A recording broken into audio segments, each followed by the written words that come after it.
Yeah, that was so weird. Hi! How's it going? My name is Nikki Trionfo. I'm Heather Clark.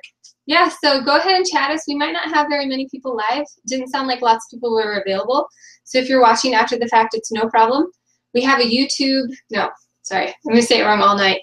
We have a Yahoo group. Did you know you're invited to a Yahoo group? Have you even seen that yet? No. Well, anyway, we were all invited to a Yahoo group. We've never really done the Yahoo thing. But, I mean, it seems easy enough. It's just an email. We will be able to figure this out. It seems like we can tackle this. But anyway, there is a post there. You can look. So it has the link to your handout, which Heather has so lovely printed out for us. It's on a Google Doc. You don't have to print it out, but you're certainly welcome to. And it has the link to this video, which probably you already have because you're watching it. And then it has some links to other articles that we recommend. There are like 7 things that you can do. Plus it has the homework if you want to do it. So we're going to just go ahead and start right up. We have a lot of examples today, so we're going to try to do some hands-on with some screen sharing. So Heather's going to start us off. Okay, just talking about motivation reaction? Yeah. Okay, so basically the thing that we're wanting to get across as we're getting into emotional beats is that everything in your book kind of needs to be a cause and effect thing. So all the way through a scene, it should be, there's a motivation, which is like a distinct stimulus that your viewpoint character can hear, see, you know, with the 5 senses that they can take in. So I will say, sometimes, especially in a mystery book, it can be a realization. A realization. And that's the same in like every, same thing. Right. Yeah. A stimulus that comes to them, so something that comes to mind also. Like all of a sudden they would know who the killer is. That's kind of a big thing. Right. Right. So yeah, motivation. Right. So the thing, it just has to happen. It has to be kind of an event, and usually it's kind of like one line. Yeah. It's a thing that happens. Yeah. Right. And then what happens after that is the reaction, and that's where the character reacts to the motivation by doing things. Now, something we see a lot of times, I think, with like baby writers is that we don't react. We don't react. You know what I mean? We don't react very well. Because I've read first chapter contest. Yeah. So I will tell you what you see. Huge thing that happens. Huge emotional reaction from the character. No decision, no action. Right. It's just like they get hit by something. Like literally, like one story, there was a guy or a girl who was riding on a horse, and the horse, while they were riding on it, like turned into a dragon or something. And they were like, "Whoa, that's crazy!" And then they went home to their cousin's wedding, and like kicked it at the cousin's wedding. That was it. I was like, there was no decision or action. So again, so the reaction has parts, right? Yeah. And some parts are more important than others. And you don't need all the parts. And if you have all the parts every time, that's problematic because it would be boring. But basically, the most important thing is that as you do the different parts, and you'll see on your handout what the different parts are. We'll talk about each of them. But if you skip them, that's fine. But if you put them out of order, it's not really physiologically possible. It's not like what your brain would do or your body could do. Right. And so that's why a lot of times you read people's reactions and something just feels a little bit off, or you kind of have to go back and read. Right. So I'm just going to, sorry, I want to make sure you have these words here. So the first word you're looking for, the first fill-in is the word stimulus, and the second fill-in is the word order. So they need to be in the same order.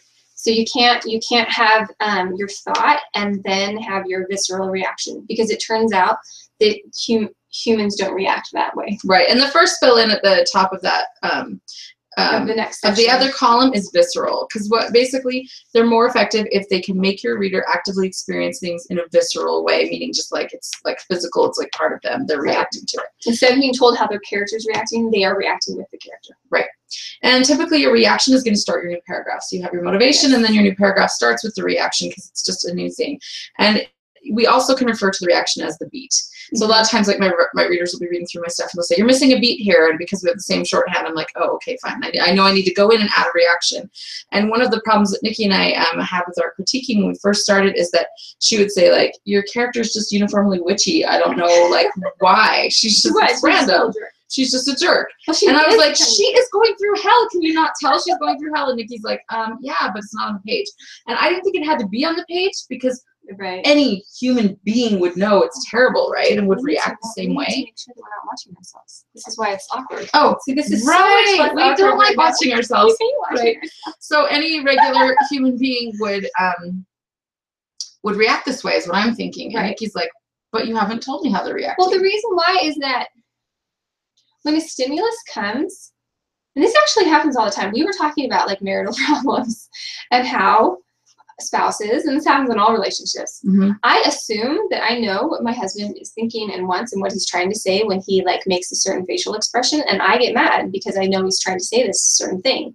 But sometimes when I go to verify it, I'm actually wrong. Right. But your character is going to do the same thing. To the reader, your character, your reader will assume what your character is thinking and how they're going to react, and they will not know that they have assumed it. It will seem obvious to them, and then when your reader doesn't do what is obvious that they should have done, the reader will be confused or annoyed, and then they'll put the book down. And right, so because that's if this why character doesn't feel authentic, the character doesn't feel authentic. Mm-hmm. But actually, the character might be very authentic and might be reflective of something that's really true to humanity. But we're just missing the beats. Missing the beats. You're not spelling it out. You're not spelling out the primary feeling. So, like when you touch a pin, it feels. What do you feel?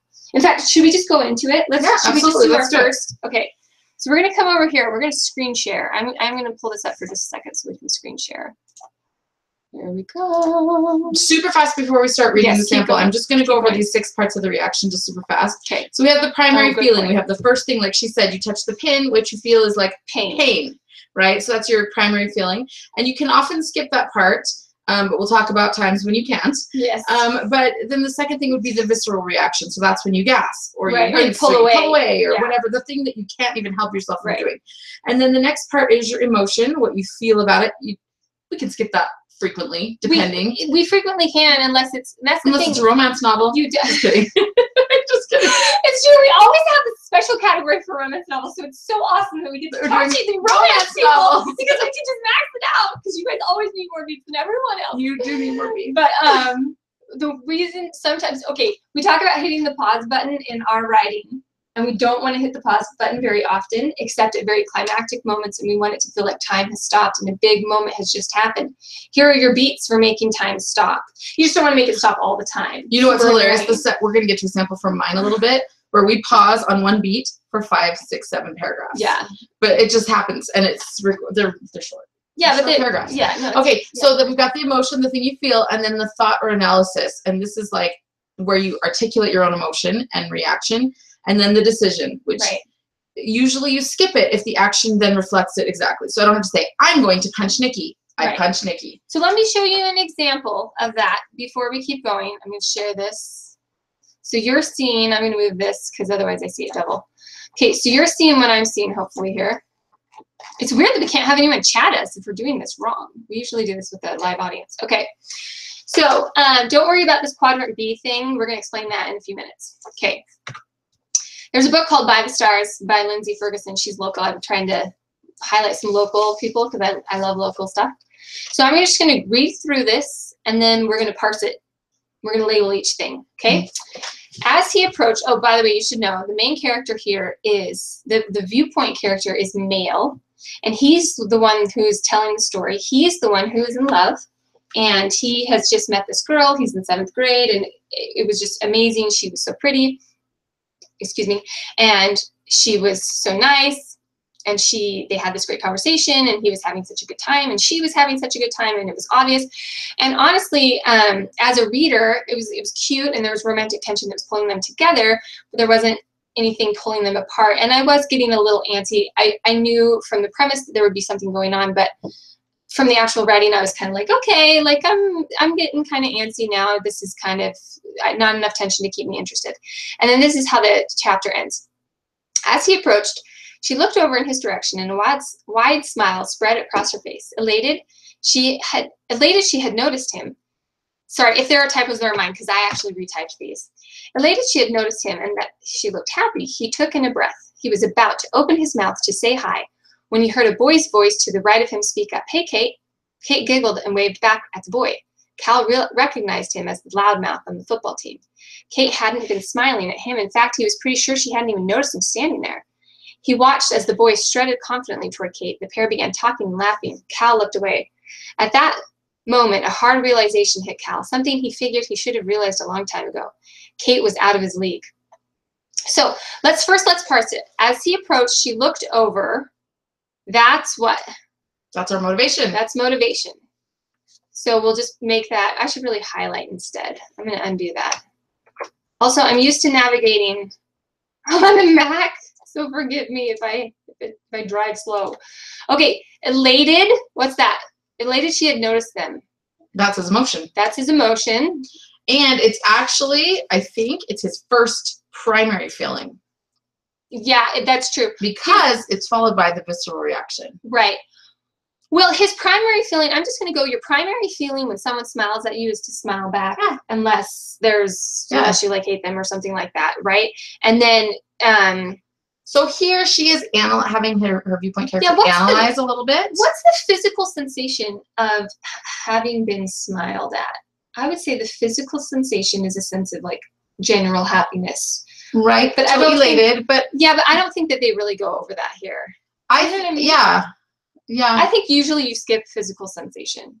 I would typically say physical sensation is generally for pain or shock. I'm going to put this back. I'm going to stop screen sharing for just a second. Okay, physical sensation.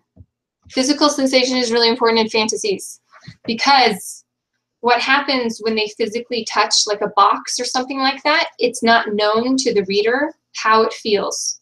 If they're, you know what I'm saying? Right. If you're a dragon and you're flying, the human person cannot just be like, oh, I already know that. That's assumed. I know what that physical sensation is. You can't skip it. It grounds you in what it is. Exactly. But we don't have to have a primary feeling. Right. You don't have to have a primary feeling for most contemporary stuff because the primary feeling is obvious. If somebody touches a pin, it's obvious how they feel. Right. The primary, okay, so that's why you usually skip it. It's not because it's not important. It's just usually obvious. So if you wanted to do something different there, if you wanted to, I mean, if you wanted to, you could add a beat. You could instead skip the elated part and show him being elated with his visceral reaction, rather than having he took in a breath. That's true. That's true. There are lots of different ways to do it. Because taking in a breath isn't very clear on how he feels. That's true. But if you just give him an elated moment, like, you know, I mean, he can just smell that. Right. There are lots of different ways to do it. But she did motivation 1 here. Elated here is his, now we're on to the reaction portion, and it's his visceral, no. Yeah, should we skip the visceral reaction? He took in a breath. Yeah. That's his visceral reaction. And I think that's true. And, you know, sometimes we pick on. She's giving us the elated to let us know what the breath is about. Right, right, right. That's true. And sometimes you'll see that this is maybe quote unquote out of order and we don't need to pick on it. No, we're not trying to keep it's plenty good enough. So emotion 1, and then what did we have here? Actually, when he took in a breath, actually that's part of his decision. That's not him. That's not him. I guess it is because he was about to open his mouth to say that's hi. not him gasping. That's actually his decision. Okay. Okay. So that's all part of decision, and that's here. We're gonna make that. Sorry. We're gonna undo that. So maybe instead of about to open his mouth, you know, I would say like he took in a breath to say hello. Right. Or whatever. He was about to say hi. Right. That's all part of decision. Super. And this is good. We're telling you the decision. You would never say, this girl smiled at me. This is a perfect example. I decided to say back, say hi. Right. So hi. Like you would never say. I decided to say. Yeah, you would never say. About to do it. We know something's about to happen. Right, but now she specifies. I'm about to do this. I'm telling my decision because. Are we screen sharing again, by the way? Yeah, we're screen sharing. This? Yes, okay, good. We're screen sharing. Right. Just making sure. Yeah. Good. Okay. Wait, crap! I didn't hit share. It's a good thing that Heather made me check. We're doing all these arm gestures that I thought were useless. It's a good thing that you made me check. Okay, so he took in a breath and was about to say hi. That's all a decision, which is so good that she specified because the action and the decision are not the same. Right. The decision was to say hi. The action that happens is another motivation. So now we're back. Interrupted before we can interrupted. So you can see we skipped. We only really had 2 beats, 2 portions of the visceral beat, which is fine. Which is totally plenty. Fine. So this is motivation 2. Okay. Now let's see what happens with motivation 2. Oh, and this is part of motivation 2, by the way. Sometimes it's not. Right. It goes on. You know, like it just keeps going, and that's fine. So Kate now giggles and she waves back at the boy. Cal recognizes him as that's all still motivation. Well, no, Cal recognizing him, isn't that analysis at that point or no? I wouldn't say so because he's still part of motivation. He's still just sort of saying sensing what's going on. Right, you know, he's kind of getting his feel for like what's going on. Now we have analysis. Yes, Kate had been smiling. Yeah, she hadn't, and so I need a new color for that. Sorry, I'm not very good at that. Blue analyzer type A. Put in red. Just kidding. Okay, Well, I didn't have many other colors to choose from. Okay, so now we have thought. Analysis is another way to think of it. But this is thought. I'm going to call it thought 2 because it goes with the motivation 2. So we're on the second portion here. And so he's realizing he has, at this point, we haven't been told his visceral reaction. We're not told, like, it was like I was kicked in the gut, blah, blah, blah. We could have been. Right, but we do have a male protagonist here, and we're going to probably do less of that. Yeah, that's true. Yeah, right. Not to be an anti-feminist. Yeah. Okay, Kate hadn't been smiling. In fact, she's pretty sure he wasn't standing there. That's his thought. Now, he watches.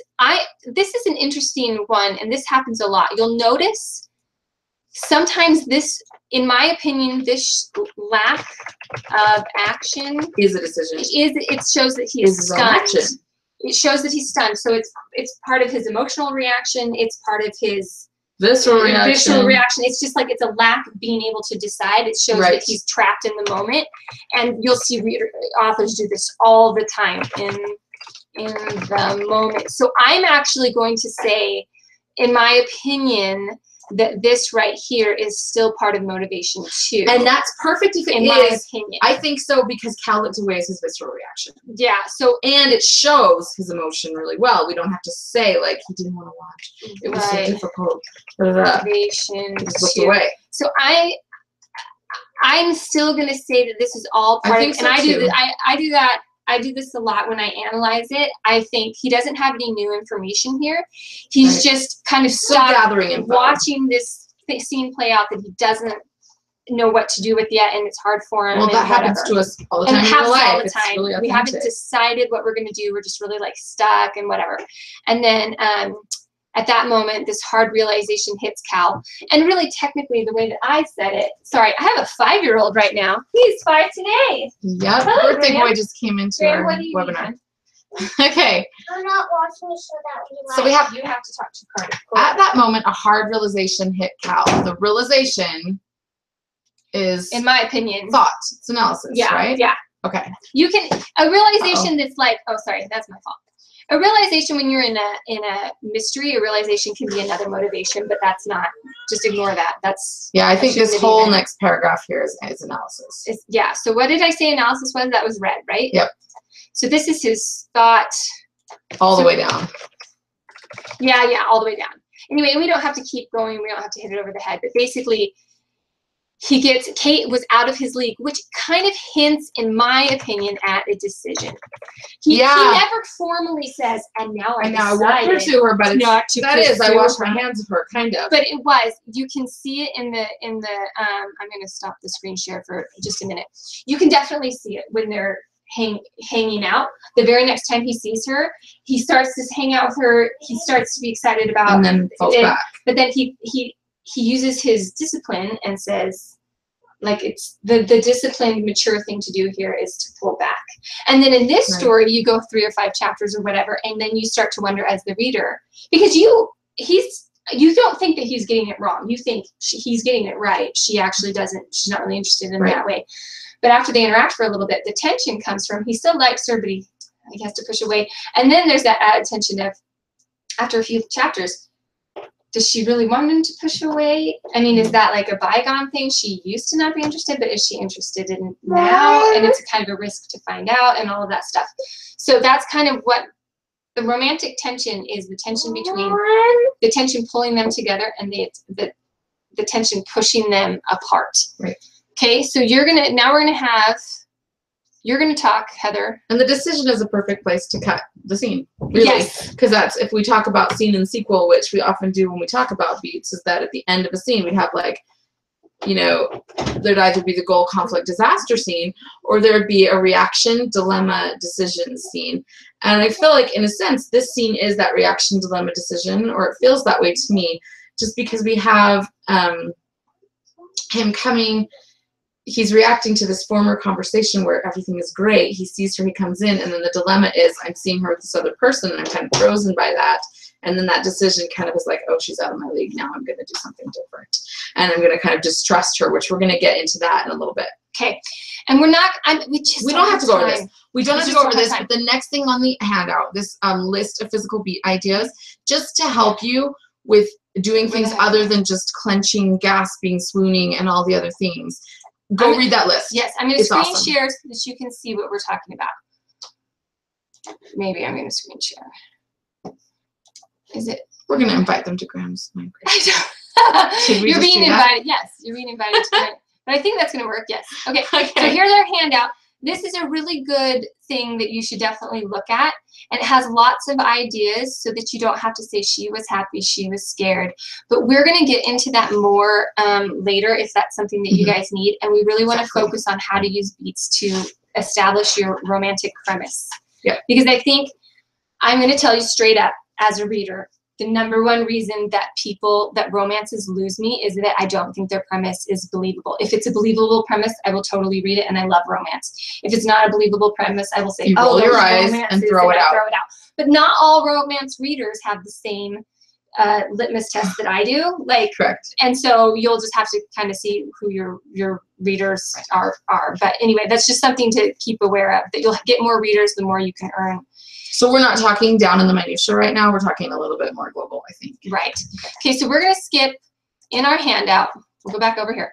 So here are some reference articles that I think are worth reading. Click share. I'm going to remember to click share, you guys, because I click share and then I have to click share again. She wanted to pick her nose, and that's why she wanted to click share. It could be a problem. No, whatever. Okay, so here are your reference articles more about emotional beats. Tons of ways to use them, ways to change them up so they don't feel the same, when to slow down on them, when to speed up on them, all kinds of things. And you can even watch, if you would like to, our original webinar where we talk for the entire hour about emotional beats. But I know that a lot of you are pretty savvy writers, so we didn't want to just spend all of our time on that. We're going to go on to using emotional beats in romance. And so this is kind of my section, so I'm going to talk for a little bit. I assume you have this, so I'm going to stop screen sharing for a little bit because I think it's more fun when your faces a little bit. Okay, so in a romance though, generally the way that you think of a romance is that there has to be a spark of interest on one side or the other, or both. Fairly early into the story, they can decide not to like each other, or decide that they can't like each other, or decide not to act on it, but generally there's something very early. Otherwise, it's not really a romance. You have to have something else going on. Pulling them together. If it's a romance, the tension is romantic tension pulling them forward, something pulling them apart. That is what it is. If you are writing something else, I wrote a mystery. So I can hang out with the mystery for a little while and then pull in romantic elements, but it doesn't have to be the main thing. Right. Okay. And that book that we just quoted from is a World War I book. First, there were some of their own things that were keeping them apart. But once they started to get together and they realized they liked each other, the book would have been over, except it was World War II. It was World War II, rather. And it was an outside force keeping them apart, right? So that's always true. You always, if it is a romance, something has to be keeping them apart, because you can't just have them getting along all the time. So I have 4 little quadrants here, and this is a good way to split it up. This is just my own thing. You don't have to remember this. No one else probably uses this phrasing, but I thought it was good for me. So I want you to look at this. There are 4 quadrants, A, B, C, and D. You've got... Are we screen sharing this? Yeah, maybe we should screen share. I guess they can just look at it. They can just look at it, but whatever. We'll just screen share. Okay, and we're going to click share, because that's what we're going to do. Okay, our viewpoint character, you can think of it as the girl. The girl distrusts the boy distrusts the girl. That doesn't mean that they literally don't trust each other. Like they think they're going to trust them. They don't trust each other as a romantic interest. As a romantic interest. And it might just be that they don't see each other that way. They just haven't really, or they don't think the other one likes them. Yeah, just whatever. Oh, right. Okay, so but this is your classic Cheers, Sam and Diane. I asked about it on Facebook. I got a lot of people who, this is Wuthering Heights, this is Catherine and Heathcliff. So a lot of them are tragedies. This is Gone with the Wind, this is Scarlett O'Hara and Rhett Butler. This is, they don't, especially at the beginning, they really truly dislike each other. Even though there might be an attraction, or there might be an interest, or there might be something pulling together. Yeah. I mean, even Pride and Prejudice, really. Right. He thinks she and her family are terrible. She thinks he's haughty and snotty. That's what it should have been called, haughty and snotty. They should have been called haughty and snotty. Okay, so let's take Pride and Prejudice. Pride and Prejudice starts here. Both characters don't like each other. And then it moves quickly into here, where the viewpoint character, Elizabeth, still doesn't see the hero as a romantic interest at all. Just completely just doesn't even see Even it. if he does good things, she discounts them. But the reader has seen from the viewpoint, they've actually switched viewpoints. If you read Pride and Prejudice really carefully, you'll see that we slip into Darcy's viewpoint just a handful of times right at the very beginning, and we can see that he has these opinions about her fine eyes, and we can see that he has her opinions about, actually her opinions, because he likes that she has opinions, whatever. And so we see Darcy, we all of a sudden like, oh, we get that he kind of likes her. He kind of is interested in her. He's kind of seeing this, but she doesn't get that. And so, but we trust that she doesn't know, and it feels authentic to us. She doesn't seem dumb for not knowing. At first he didn't like her, and so she never caught on that he transitioned, even though the reader caught on. And so we're going to talk about how to let your reader catch on to this transition without cluing in your viewpoint character, because that's really important. Okay, another thing that can happen, it can start here, and it can go to here. It can start anywhere and go anywhere. Any quadrant can go. What caused the shift? It occurred to me when Nikki was showing before. I'm going to stop sharing so you can see her. Okay, yeah. Great faces. I know, because it gets boring. It just gets boring to stare at. I know, right? Like, okay, and we're not boring, but no. So, when she showed that other example, the very end, she said, "There's a decision," and I was like, "That decision equals a quadrant shift." Oh, totally. And in a romance, almost all of those decisions, especially a scene-ending decision, will very frequently. I have this written on your handout, and this is really important. I'm going to stress this so much. Romance writers who are published know this, and they don't do it. But sometimes little baby writers do it.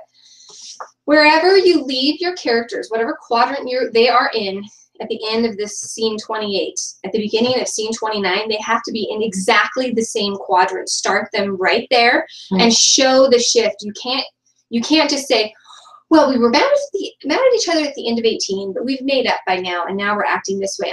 No, because that's book put downable. Yeah, that's telling the story and not showing it, especially because it is a romance. Now, if you've got other stuff going on and it's not a romance, like if it's a like I said, like an adventure or a mystery or something like that, then maybe you can gloss over those little shifts and whatever. But except that even in another kind of book, romance really helps to pull. I hate it even when there's. I hate it even when like jump. if I'm in a scene and there's a mother and a daughter, and they're in quadrant B, because all relationships do this, right? Yeah. If they're in quadrant B and the mom is reaching out to the daughter, but the daughter is like, I see you as an enemy. And then in the next scene, there's no addressing of that. They're just connected. With a mother and daughter, though, I can daughters actually act like that. I can kind of see as soon as you said that, I'm like, that happens to me all the time. Okay, so there. But then we at least need a beat where the mother thinks, "What the hell?" Yeah. Sorry. Or what the heck? Since what the heck? This is a family-friendly kind of webinar. Just kidding. Okay, so but in my opinion, I do think that the more.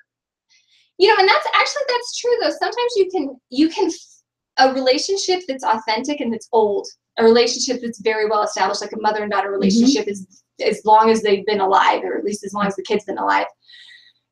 They can come in the morning and kind of interact and not reset. They just reset, and then they might even remember, oh, that's right, I was super pissed off about the eggs last night, and then boom, they're right back into the old quadrant because they literally forgot about it for a little while, but now they've remembered and now they're back into it, and that's fine. But I think what she's saying there is make sure you acknowledge it. Make sure you're gonna skip over it. Don't make it look like you're dumb. Yeah. Or they remember about the eggs and they're like, oh, that's right, I was really mad about the eggs. Oh well, I'm a little embarrassed now because now I'm the one that's getting after mom because I need mom to take me to my soccer practice, and here I am being just don't make it feel like whatever. We missed a scene that was important, because it's the shifts that we care about. That's what it is. We don't care about watching scenes that are not dynamic. Yeah, you don't want to miss you don't want to miss something that was important. That's the pivotal points. Yeah, the pivotal points. Yeah. Okay, so that's a good way to think of it. Okay, and then going back to our quadrant here, not that we'll just share really fast. You shared the wrong screen. I just shared the wrong screen. So many buttons to push. Okay, so but I think this quadrant is a little bit more tricky. That's why I started when we were showing you these here. You think C is more tricky? I think C is tricky to make believable. So this one I didn't do quadrant A because it's kind of obvious. Like both parties don't like each other, and you have that classic romantic tension, you know, romancing the stone and moonlight. I hate you. You hate me. Eventually we'll be making out while we're fighting. Exactly. Awesome. I mean, it's just so classic anyway. I just skipped it. I mean, you could do a million examples and analyze it and it'd be awesome, but I just didn't figure we had time. This is a classic quadrant B. I thought quadrant B was the second most simple. That's why I made it the second one. This is where the viewpoint character, in this case a boy, is very clear about his feelings. He likes the girl, but he doesn't think that the girl likes him. Right. And in this case, we, the reader, feel that his assessment is correct. Correct. Oh yeah. So she looked right past him. She did not know. Right. So and as the book plays out, you don't get any information. Like, in other words, you never get a case where he seems to be analyzing the situation incorrectly. Do you know what I mean? It just seems like trustworthy. He's very trustworthy. The narrator, she doesn't really seem to be very interested. So that's why I did it that one. So now let's go back over to this one. Okay, so and then we're going to do an example from C, but we're going to do it in just a minute. But I think that this one's a little bit harder because if the viewpoint character distrusts or doesn't see the hero as a hero, she's not necessarily going to be looking for cues that the hero likes her or is interested in her. And so I think that that does make it, I think that that makes it a little harder for the reader to get a sense of what's going on. You have to use more tricks, more like author tricks. Does that make sense? In order to give the reader a clue in a way that doesn't make the main character stupid. Right. But we're going to go on to quadrant D here, and that's when they both like each other. And a lot of romances straight up happen, like both parties like each other right away, and there has to be an outside force keeping them apart. So like Romeo and Juliet. Yeah. Is the classic. Right. They like each other. There's no tension there. Twilight, I'm going to eat you and take all your blood, but otherwise, let's get it on. Right. The main thing that's keeping them apart is the rules of the magic. In that, right. A Soul of Smoke, same thing. I really like Soul of Smoke. There are a lot of things keeping them together. It's a little more complicated than that. But there is a magic system that does make it hard for them. It doesn't make it hard for them to get together. It makes it hard for them to experiment with getting together. Like in the normal way, like maybe we would hang out a little bit. There's this rule system that if they hang out too much, it'll be more, anyway, things will happen. And so they can't test their love in a normal way. I'm not making it sound that cool, but it's actually really cool. I really, really like it. You should totally read it. I didn't have time to quote it on this one. But so we're going to go into our next example here, which is actually from quadrant D, which is where both parties are going to end up liking each other. And we're going to see how they handle that, and let's make sure that I do this right. Yes. So this is from Beyond the Rising Tide by Sarah Beard. And again, I apologize if there are errors in it. That's just me. So it says, so this is about a guy. He's dead, and he can come into like a scene of a car accident or whatever, and sometimes someone has had a near-death experience and he can send them back to being alive. But he doesn't get to choose who is sent back to being alive. He doesn't have a lot of choice, and he doesn't have a lot of, but anyway, also he died saving some girl's life, and sometimes he likes to go back and visit the girl whose life he saved just to kind of check up on her. Anyway, she's not doing so well. So this is him watching her.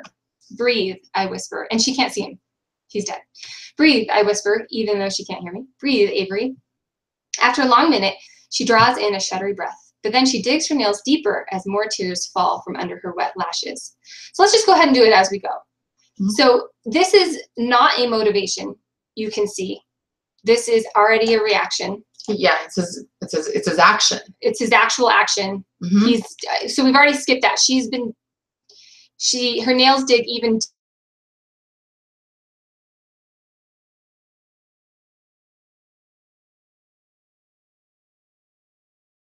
But again, in my opinion, and I've already kind of gone over this, sorry.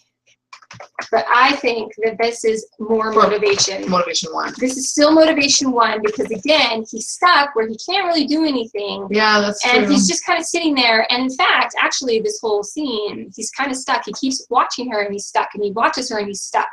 And then he goes, let's go into thought here. He goes, if I weren't dead already, to decide for crying like this would kill me. And so, again, well, especially because he whispers breathe, but it's not even really action because he can't do anything. She can't hear him. Yeah, he can't do anything. So we're on whatever, I don't remember what I thought was red, right? So I look away, basically that's the decision now. We finally have got some decision there. I don't know.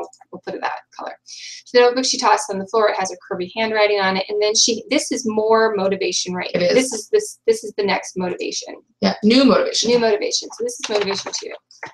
It goes all the way down until right before then it dawns on me. I think. Well, I would say below that, blah, blah, blah. Definitely that's still. Okay. The list is about me. That would be thought analysis. Well, yeah, no, I guess it kind of depends. Okay, this is where, again, in a mystery, and in this case, he's trying to figure out what's going on. In this case, this is a realization. This is a realization. I would put it as still part of motivation. Part of it. So this is something that's hitting him. This is not part of his reaction. Which is realization. It's still part of what he's sensing is happening in the world. Right. And then sense? We have right. This and is now awesome. We have the weight of that's the his primary feeling, like that pain. Right. Right. So we have a new one that we haven't done before. Yeah, so give me a cool color. I don't know how to do that. I know Make that it gray, it's fine. I know that there are cool ways to do that, but we're not going to do that because. Oops. Okay. You're doing great. I know, right? I'm glad I'm not doing good. it. Okay. But Until I really like, I'm kneeling beside her, that's his visceral reaction. His visceral reaction right there. Isn't that cute? But sad.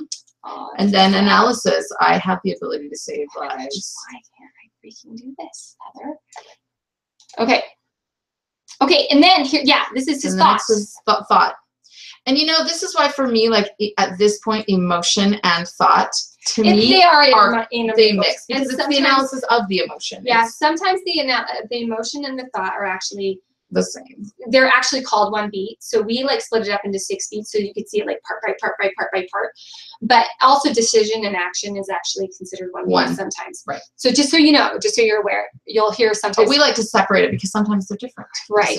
Yeah, just so that you can see it like really. So the weight of her sorrow presses me down, that's your primary sensation. Until I'm kneeling down, visceral reaction. I have the ability to but in this moment, I feel utterly powerless. We're back to. I like blue. Oh yeah, for emotion, totally. Ooh, that's really dark blue. Really dark blue. Pale teal? We're fine. We're fine. You'll just have to rewind if you want to know what that's about. If I can only talk to her. So again, we're back to analysis. That's why the emotion and the thought can kind of all sort of be, kind of muddled up together. If I just had the power to show myself like some others, he's talking about dead people, some other dead people do.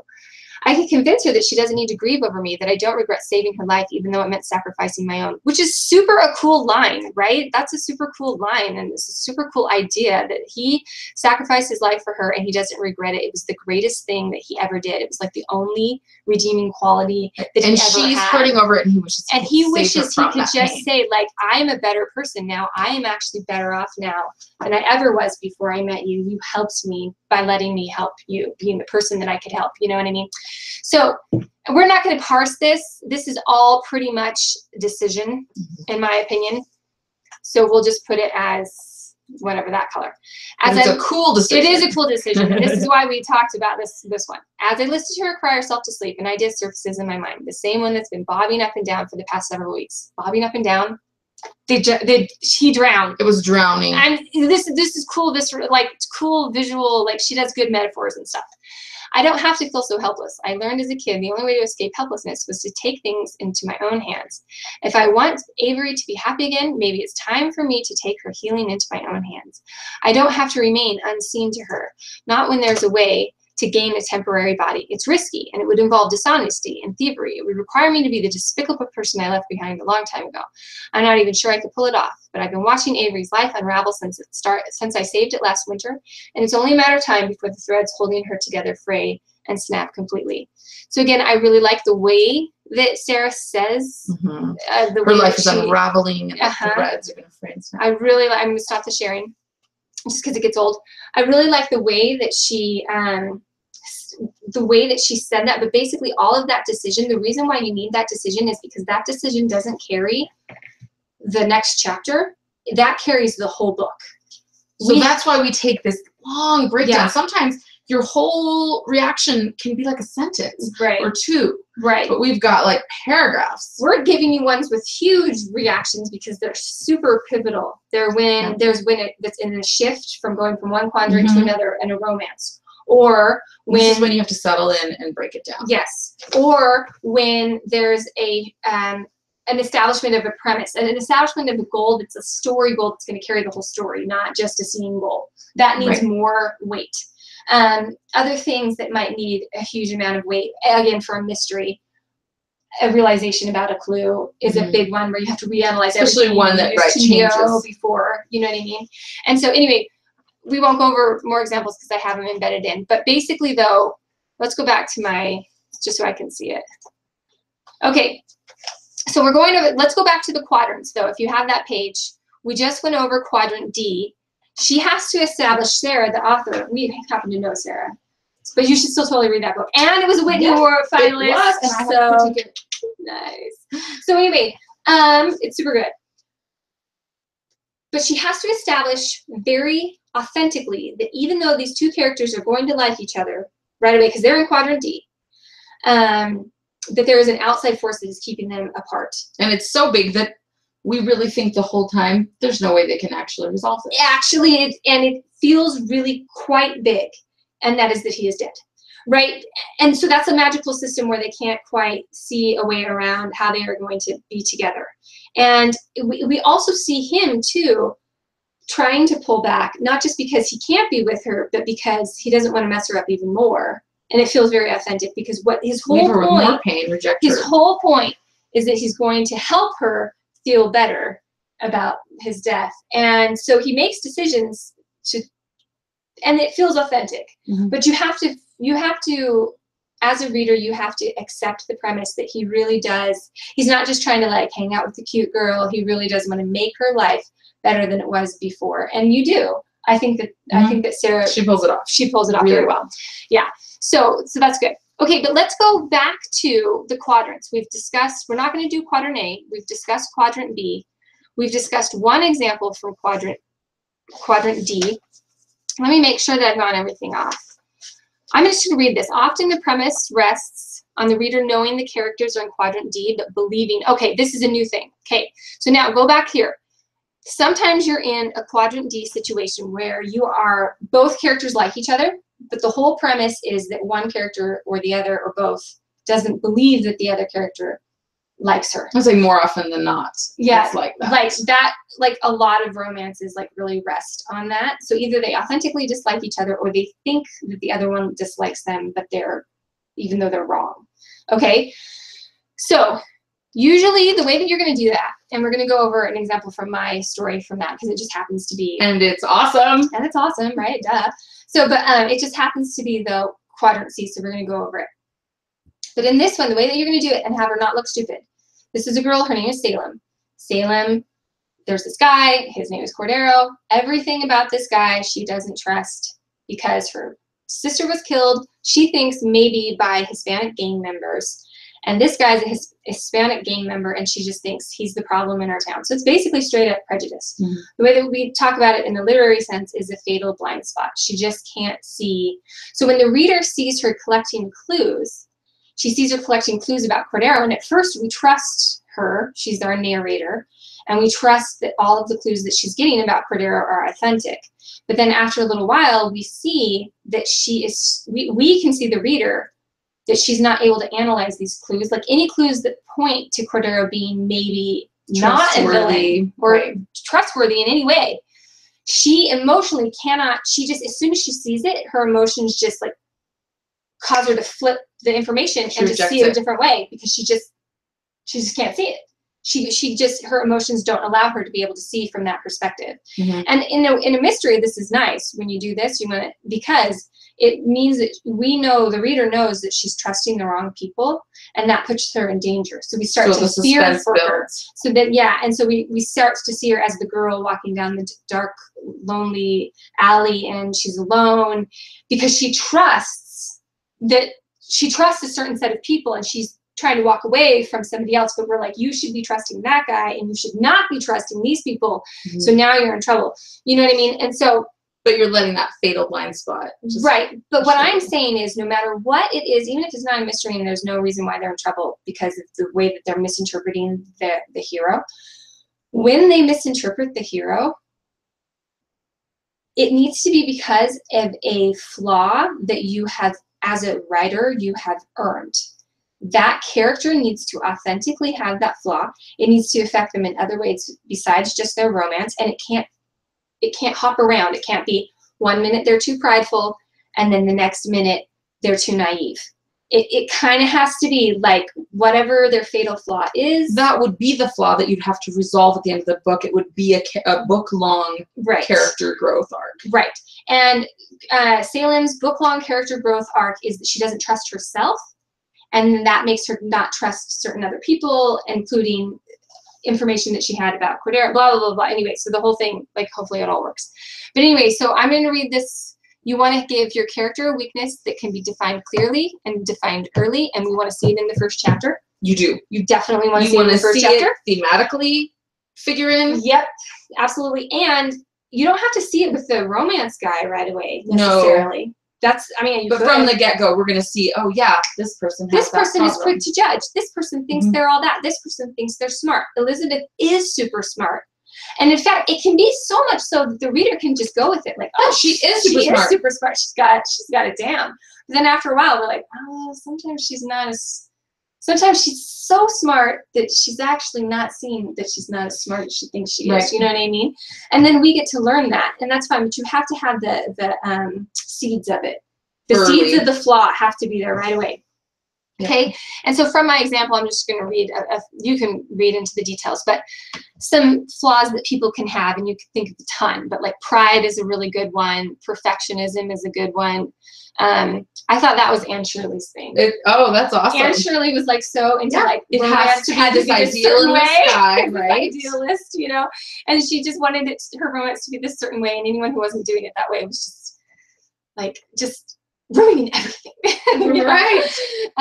Okay, so low self-esteem is a really big one. All the time. And sometimes really overdone, so be careful. Yeah, it can Make be the girl really clumsy or think she's ugly, but everyone else in the book can see that she's gorgeous always. But at the same time, I mean, there is something endearing about somebody who doesn't think they're lovable, and then they are. Well, it's because I think we all feel that way. We've all been there. You know, yeah. I mean, if the guy is good enough material that we're like, wow, we really authentically could be in love with him, we have this immediate turn the mirror around and am I good enough? Am I good enough? You know, right. So it's true. It's authentic. It's true. An overabundance of passion. I don't actually mean like the kissing kind of passion. I just mean Captain Jack is like super passionate about things that he's passionate about, so much so that like he goes crazy. You know, and that, or the Moby Dick guy, I haven't even actually read Moby Dick, but he's like super famous for like wanting to kill the whale. Right. Until it made him insane. Right. You know what I mean? So like you can just be like over passionate about stuff. And you can read the other stuff, but we're just gonna, but okay, technically this is our last note. We still have some more, we have to get to it. We still have some more things to go over, but I do want to say, we've talked about this, but the quadrant that your characters start in is not where they're going to be the whole book. It could be, and I mean, some books can maintain that, but generally speaking, a real relationship moves in and out of each of the quadrants very fluidly. But each time there's a shift from one quadrant to another, you want to really go through that beat. We want to see what's going on and believe it. It needs to feel authentic to us. So slow it down and show us all the beats. Okay. And then try to only shift once per scene. Please don't shift all around. It's hard to follow, and it makes it seem like the author is making up drama. It makes it seem like they're not allowed to just like relax and get along. Either that or the character. Yeah, exactly. It just means the character's not real. Yeah, it just seems You're like telling me to believe that, but I don't believe it. Yeah, it just can be too much in my opinion. And then we talked about this too, that wherever they are at the end, whatever quadrant they are in at the end of scene 23 is the quadrant they need to start in scene 24, and then they can shift from there. But try to show us all of the shifts instead of telling us about it. Okay, we're going to go on to, and I will screen share on this one. We're going to go on to the next example. We might not have time. You know, it's fine if we don't have time for it. I know, but I want to go over all my examples. Okay. Although there's no one else watching, you guys can they can turn it off. Turn it off if you don't like it. And then we can just talk about all our examples. It'd be awesome. Okay. This is a really good example. Just do it. Okay, so this one's by me. We're going to do the one by Heather too, no matter what. So just I almost said hang up. You can hang up if you want to. Okay, this is right in the midpoint. And the whole time, she has not trusted Cordero at all. And Cordero, by the way, has not trusted her. So they were stuck in quadrant 8. And it wasn't like a false, they didn't trust each other, but they should have or whatever. Like, no, they just like pretty much didn't trust each other. And deep, deep down, they didn't trust each other even more. So, in fact, sometimes they were trying to pretend to trust each other so they could sort of maybe get some information out of each other, but even that would break down because they trusted each other so little that they like literally couldn't even do that. They couldn't even pretend very well. Okay, so they're in the middle of running and they've been literally at each other's throats. Not like they're throwing punches at each other, but she has been trying to get him to show her this piece of evidence, and he is literally running away from her, and she is like doing everything she can, including like throwing things and whatever to try to get him to show her this thing. Okay, so she says, you have to go to the police, I shout. And if the police work for, and I can't tell you, if you haven't read it, this would be kind of a spoiler. So if the police work for this certain person, Cordero yells back. He veers right, they're in a house, going toward a bathroom with a window too small for anyone to fit through. I noticed when I searched the house earlier. The hallway is black, like the whole world is going dark at the mention of dirty cops. I hesitate. If Cordero's arrested, could he actually be in danger? I'm not going to mark it, but this right here was her action. This right here is the first motivation that she gets. This is Cordero saying, what if the police work for someone else? So that's her motivation. He keeps going. He veers right, blah, blah, blah, blah, blah. She gives you some information. But here's where the whole world is going dark at the mention of dirty cops. Oh, you're my favorite right now. Right. Because what that is her emotion, right? But it's not, we didn't say, I feel scared. Right. Right. So it's her emotion. Nothing else. Written in a metaphor. Yeah. So it's just her emotion. Okay. I was just, anyway. It's just building that suspense, that emotion. Right. Without saying exactly. Emotion. And then we have, I hesitate, which is, I guess, visceral reaction. So possibly that hallway being black is her primary feeling. It's that first. And again, but it is. It's the jolt of fear. It's the jolt of adrenaline in metaphor form. It really is. Right. And also too, sometimes there is a little bit of give. There's a little bit of give. So don't stress too much. You don't have to like change it so it's half a sentence earlier. Just see if it's working. But if it's not working and if it doesn't feel natural, if you get comments, use the order to fix it. Then help try to fix the order. Right. Okay. So I hesitate. If Cordero's arrested, could he actually be in danger? That's her thoughts. Right. And then, in analysis, we do not get her decision because the action is the same as the decision. I decide to sprint. Then I sprint in the opposite direction down the hall. She says, this way. There's no time to see if Cordero is listening. Also, I do this kind of fast. I do pacing kind of fast because this is like a fight scene. This is like an action scene. So I don't tell you. You kind of have to figure out as a reader. I sprint in the opposite direction. There's no time to see if Cordero is listening. She wants Cordero to follow her, but I don't actually say that because I'm trying to make it like super fast, So I like skip some parts. I run into Elena's room just as I hear the front door burst open. Rick, that's the guy who's trying to come into the house, yells as incoherently as he enters. It sounds like he's going upstairs. He's been yelling, by the way, that he has a gun, so they're like running away from a guy with a gun. I bounce under the bed. Okay, so right here we've got, I'm going to label this, I guess. This is another motivation. Kind of, right? This is my own example. We think she can't hear if he's listening. No, this is still action. Yeah. That was still action until right here. Sorry.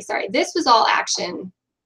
And then Rick yelling incoherently is a new motivation. That's the new motivation. It sounds like he's going upstairs. But again, they're still in the same situation as before. They're still running for this guy. It's just and we don't have time to sit down and think deeply. Right. Again, she just goes straight to action. And that's going to happen a lot, especially when you're right in the middle of, the guy's running after her with a gun. I run here. He does this. Right. I dodge. He does that. We're not going to be stopping. Okay. So basically, he does the next action. She does the next action. She bounces onto the bed, opens the window. Cordero's shoulder brushes mine. I look at him. You trusted me.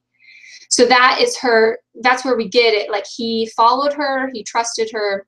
In this tense situation. It's the first time she's ever tried to help him, and he let her help her. So this is a huge pivot. So now we're going to slow down.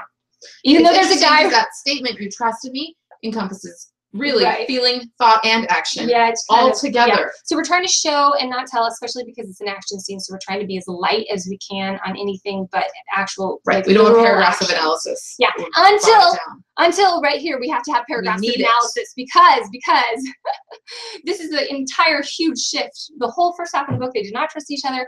I need you to believe authentically. It needs to feel right to you. The entire second half of the book, they do trust each other. So it needs to feel, you need to feel that shift, and you need to know that it's not temporary, that it's permanent. Okay, and so the way that we do that is we slow it down. Okay, he answers my gaze as we kneel next to each other on the bed. The pause lasts forever. He seems troubled or guilty or some other emotion I don't recognize. A feeling he both likes and doesn't like, something he hasn't given himself permission to feel. Right there, the reader knows that he's romantically interested in her, but there's too much else going on, and it seems also she's the whole time, all she's wanted is to look at this evidence. Breaking our eye contact, he opens his backpack and produces the evidence. The top is rusted and dark. I realize I'm looking at blood. I realize he's showing me the evidence he took, and I'm looking at blood. His brown eyes are intense as he leans into me, making sure I'm coherent. I trust you. Do you understand? You trust me. Be careful around this person. With that, he grabs the top of the windowsill and swings his feet so that they brush through the screen. Landing, he runs into the orchard, taking the evidence and all that he knows with him. So good, Nikki. Good. But so I want to turn that page. I know, right? So what you're trying to do, though, is you're trying to make it so that in that moment, in that huge pivotal moment, it's not that the reader has to know that Cordero likes her. It just is fun. Oh, yeah. It makes the whole third quarter of the book so much more fun because it's electric it now. gives all the time you can see that Cordero is trying to test this out, and it's kind of fun. I think this is why romance can be so fun, especially when one party doesn't know, because it gives the second party the space and the time to test it and just be like, I'm going to sit a little closer, and does she notice? She didn't notice, I'm going to be upset.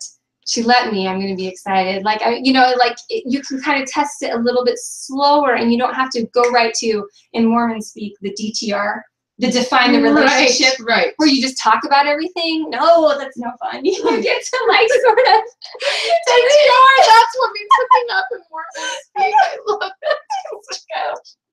It's true. But anyway, okay, we're going to skip Blackmore, which is a shame. You should totally read this next one. I'm going to screen share it just so that you can see it on my page. But Blackmore, it's really good, but I wanted to show it to you because we're in quadrant D. If you've read Blackmore, you may disagree, but in my opinion, Heather hasn't read it, so she doesn't have an opinion. I have no opinions. But in my opinion, Kate likes, what's his name, Henry, and Henry likes Kate. Like, there's not even the remotest question about this.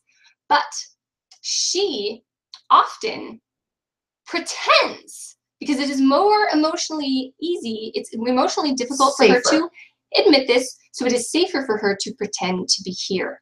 The viewpoint character likes the romantic interest, but the romantic interest, for whatever reason, is distrustworthy. And in this case, he's not really that interested, even though she knows he is. Mm-hmm. She just likes to hang out here a little bit because it's safer. But every once in a while, you'll get little hints, and the one that she gives you here, and I'm not going to read the whole thing, but the one that she gives you here, right here, there was that line in his cheek again, the line that was more a crease than a dimple, and I had to look away. She's been kind of checking him out. She's checking him out. He's hot. He's hot. He's hot. And then she has to look away look at it anymore because she just knows she's not going to be able to not like him.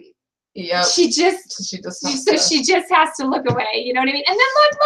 I heard it's Henry. See, there are typos all over it. I heard Henry's arrow hit the target. I just love it. I love that it hit the target because, of course it hit the target. So perfect. Okay, Heather, should you read? Okay, I'll read mine.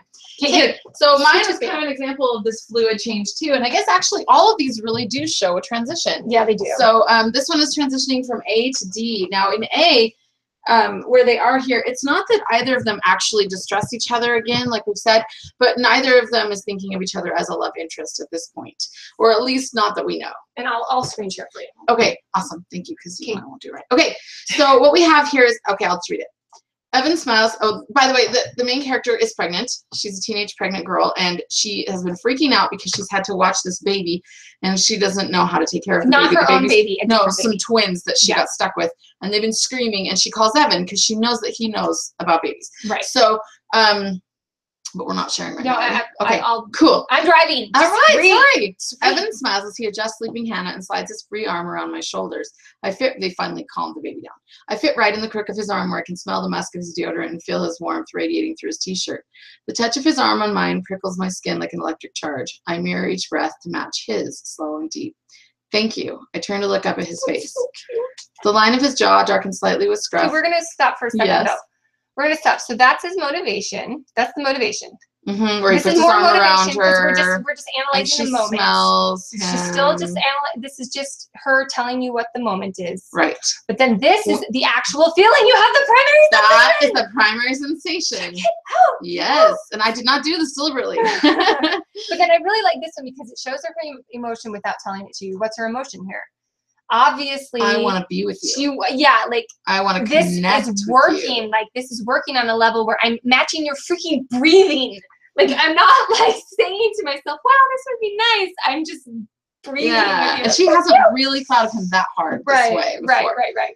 Thank you. I turn to look up at his face. The line of his jaw darkens slightly with scruff, the curve of his neck, his eyes peacefully closed. I feel a wave of affection so overwhelming it's almost involuntary as I stretch up toward him and kiss his cheek, his jaw really, since that's as far as I can reach. So, again, we've got some. We let her wave act. of affection, right? So we let her act. Acting. Okay. His stubble is rough against my lips as they brush his skin. His eyes pop open, startled, and he turns to look at me. Okay, so right here, this is all. We can simplify it, and we're just gonna call it all motivation, an action. An action. It's her action. But I don't know. I mean, we could microanalyze. There's lots of little things in there, right? We're just gonna. So then this is his reaction now. By the way, we haven't talked much about that, but your other characters need beats too. They react too, and she watches it. Right. So this is his visceral reaction. She's surprised him.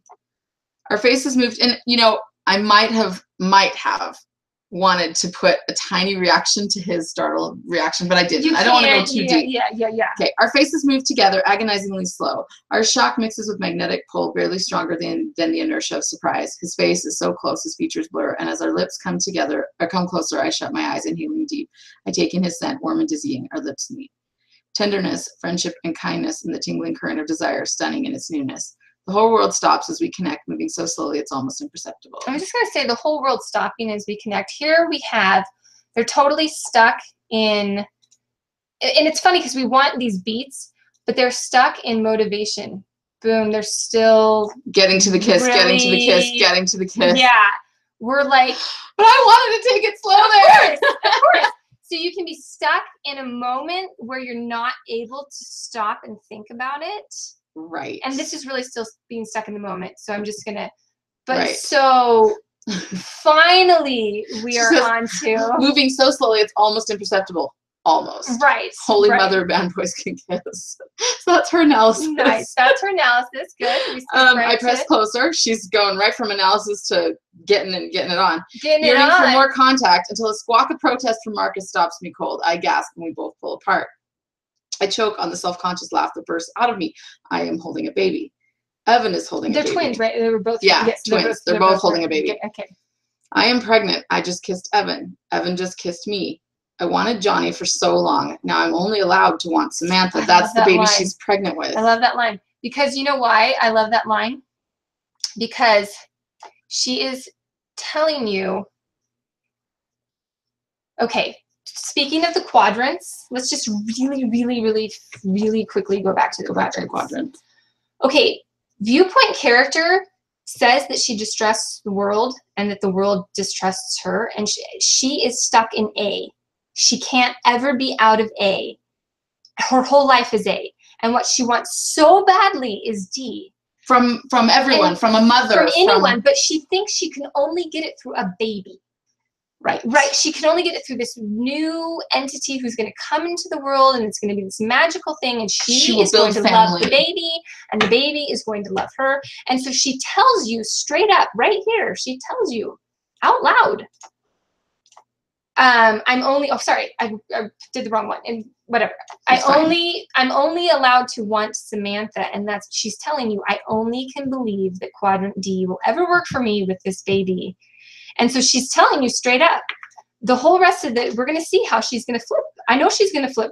She does in the next line. She's going to flip right to here, and you know why? Because it's part of her premise that this is the only thing that will ever work for her. Right. Of course, Evan's not going to work for her. Right. Her mom didn't work for her. Her grandma didn't work for her. And why would Evan want a pregnant girl? Why would anyone work with her? She's going to give an excuse no matter what.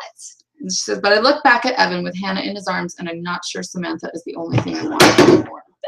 That was a loud water bottle. Sorry. I'm not sure Samantha is the only thing I want anymore. Holy crap. Good. So this is her moment of like, now I want this, but I know I can't really have it. So the next part we could probably skip, but the next part basically they get together and because they're separated real quick because the lady comes in, the mom, her foster mom comes in and interrupts them, and then when they get back together to say goodbye, she slides in to hug him, and he hugs her back, and the first thing to hit is her pregnant belly against him.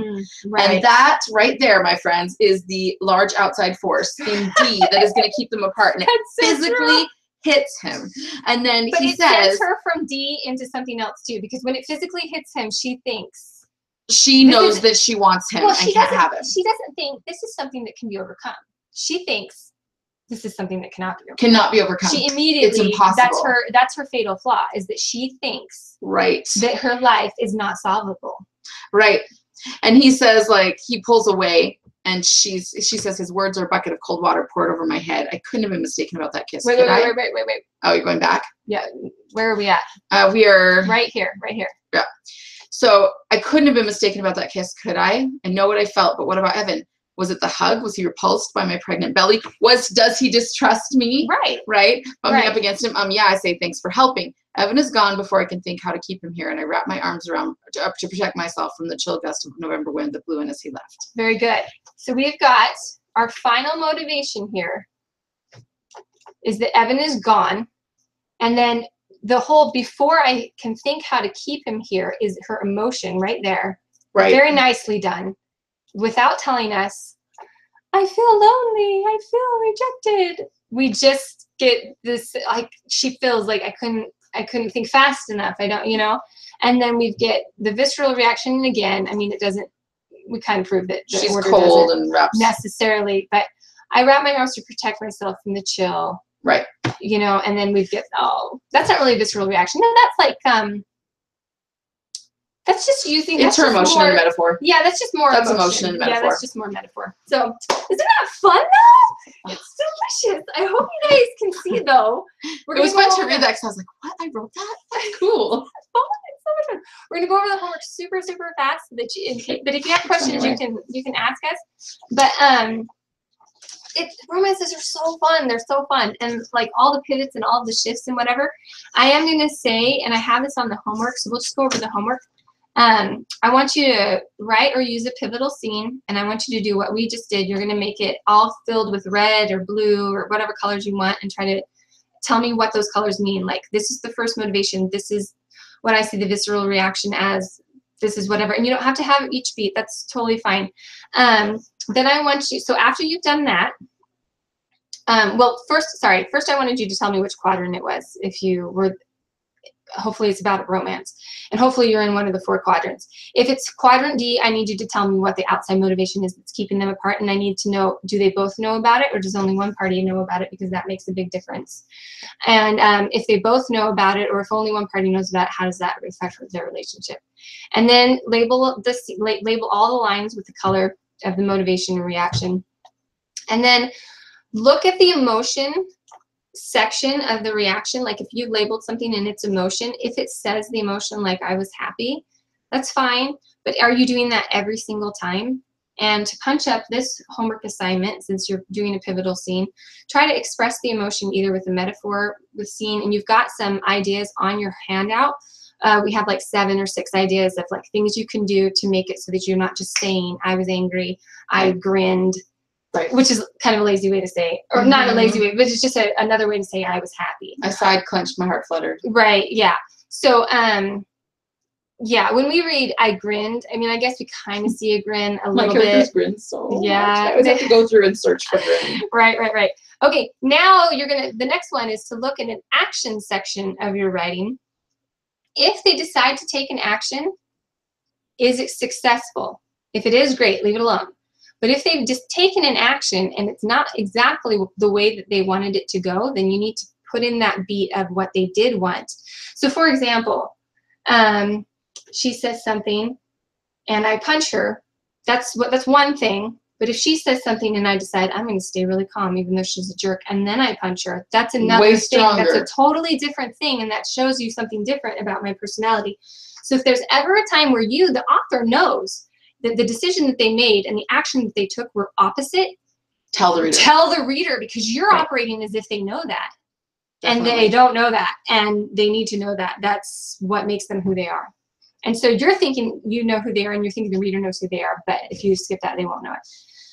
Then I really want you to go over this, and I might screen share for just a minute so you can see what I'm talking about here. This right here, we didn't talk about this a lot, but you need sections of your writing that skip all of the beats. You had a lot of that in even that scene that you had with Cordero. Right. Yeah. Well, yeah, because that was an action scene. I mean, they were literally Great. running for their life, right? So you can, anyway, but we need back and forth dialogue. We need to make sure it's 5 lines or 5 pages where all we have is it's like a tennis match. We have motivation A leads to decision A. That you see happening in Motivation action. B leads to decision B. Motivation C. Each one is like leads to motivation, decision- motivation, like, motivation. That's it. Right. And every once in a while you can throw in a he grinned or a he stamped his foot or whatever if you kind of want to hint. If you think the dialogue isn't quite enough to give it to us, but just trust your reader. Let them have moments where they get to just feel the relationship and not be told the relationship all the time. Because it's super annoying to be told it. Save telling it for when it's a really pivotal moment. And then if you want to, for extra credit on your homework, you can go through your whole manuscript, every scene between the romance characters. Tell us which quadrant they're in. They should always be in a quadrant. Is awesome. Yeah, they should be shifting from one quadrant to another, or they should be stuck in a quadrant. It could never be D. And you know what's interesting is if you don't have them in a quadrant at all, yeah, in a given scene, then they're not by putting them, they're not advancing the romance. Which maybe if it's a different book, maybe we don't have to advance the romance there. Right. But what's interesting is you should still know what quadrant they're in because they're in the same one they were in when you left them because they're not shifting. Because they don't shift. Right. And so if you don't actually know and don't have a quadrant, by putting it in there, subtle, tiny things will happen to change your scene. Right, and it'll be awesome. And the people who read for romance, which by the way I do, even though I don't read straight up romance a lot of times, pulls me through for the romance. I read fantasy novels, but if there's not a romance, if there's not a good love story, then forget it, But care about so those little things, like anyway, I love it so much. Okay, so you can label, and then you can turn in your homework. You can't turn in your whole manuscript. I'm sorry, we can't. There's not much we can do there. But turn in like 3 to 5 pages. Yeah. And especially with it labeled, and we'll look it over. And we might just have to like bow to you and just be like, we don't have anything else to say. You're awesome. And we'll just pick a new topic. But we may find specific things in your manuscript that we tailor the next And if we can, then we'll do it, and that'll be fun. And then if you want to, as a second set of homework, you can read a series of articles that I have on is your main character smarter than a 5th grader? And the reason why I recommend that is it's all about how to use beats to communicate something to your reader that your main character stays unaware of. Right. So if you want to communicate without seeming just plain up stupid. Without seeming stupid. So like if you need to communicate, Scarlett O'Hara does not get that Rhett Butler really actually loves her. But it's a study in human psychology that she doesn't get that, because it's not because she's stupid in everything, but she is stupid in that thing, but it feels very authentic. It does. You know what I mean? And so you need to know, anyway, she's so too prideful. Tips. Yeah. She's not just too prideful, but she's also she's prejudiced. Yeah. He didn't eat from her hand right from the beginning, and she doesn't get that people can change and mature. That's like actually beyond her maturity level that people change and mature. And she's used to being worshipped. Yeah, and so he didn't act that certain way, and she's offended by that, and she doesn't ever take the time to ever try to see him in a different way. it never occurs He's not to a fawning her to. Southern gentleman. Yeah, it never occurs to her to reevaluate that. She doesn't respect him enough to do it, and I think it's too much of an emotional risk because somewhere deep down she loves him. Right. And if she takes the time to reevaluate them, she might respect him, and then she's being rejected by someone she respects, and not being rejected by someone who's a scoundrel. So she can't not see him as a scoundrel. It's too emotionally risky. It's really an interesting story. I love it. That is really Yes. cool. Okay. Thanks. Sorry, Okay, enjoy your writing. I love it. Okay, have a good one. This is awesome.